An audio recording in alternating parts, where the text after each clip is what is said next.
Thanks a lot, Shannon. Well, joining me now with reaction is 2016 presidential candidate, Kentucky Senator Rand Paul. Senator Paul, thanks for joining us tonight. Thank you, Tucker. As this county clerk was being led away to serve a jail sentence of indeterminate length, gay rights protesters outside chanted, "Love wins." Did love win? You know, you're not coming through that clearly, Tucker, but what I would say about the opinion is that I think it's ridiculous to incarcerate someone for their religious beliefs. I think we can have consenting adults and have contracts without having to force people to sign and put their imprimatur on the notion of a new definition of marriage. So I think it's kind of crazy that the federal government's gotten involved in this, and I think marriage has always been a local issue and ought to still be a local issue. I mean, even though the Supreme Court has ruled on this, and legally this clerk has an obligation to issue these licenses, I mean, I think people acknowledge that. I acknowledge that.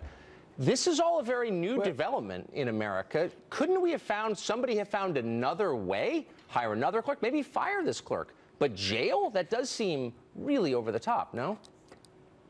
Well, I think the thing is that if you want to persuade people of a new definition of marriage, I think handcuffing people and putting them in jail and making a martyr of someone is probably not a good way to persuade people. I also think that there are other ways around this. I don't know that the law is explicit that the clerks have to sign this. In fact, in Alabama, they've just gotten away from issuing marriage certificates, period, because they don't want to put the state imprimatur on something they disagree with. So really, a lot of people have talked about this for years. Why not just privatize marriage, have it in the churches, and people will go to a definition that they agree with, but people won't be forced to acknowledge a definition that they don't agree with. That might be a solution. I want to go to the other news today, the loyalty oath that Donald Trump signed to the Republican Party. What do you make of the idea of loyalty oaths in the first place? You're a freedom-oriented kind of guy. Are you for loyalty oaths? Well, you know, you join the party voluntarily, so no one's forcing you to join it. You know, when I ran for the Senate, I was not the pick of the establishment. I beat the establishment candidate pretty well, about 60-40. But I still needed the other 40% of Republicans to vote for me. So I did promise to support the nominee, whether it was me or someone else.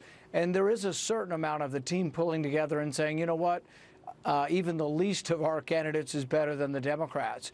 There will be people I will be very unhappy with. I think Donald Trump's a disaster. I think he'll hurt the country and we'll lose in a landslide. But I will still pledge to support the nominee because I think Hillary Clinton is the worst person on the planet to run the country. And I think the emails have cemented the notion that she just has bad judgment. So even though you just described Donald Trump as, quote, a disaster, if he became the nominee, you'd be up on the stage with him, you know, "Good morning, Louisville, here's Donald Trump." I mean, you'd campaign with him.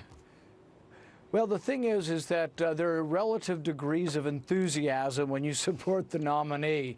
And I won't be enthusiastic, but I will support the nominee, and I will pledge to support the nominee.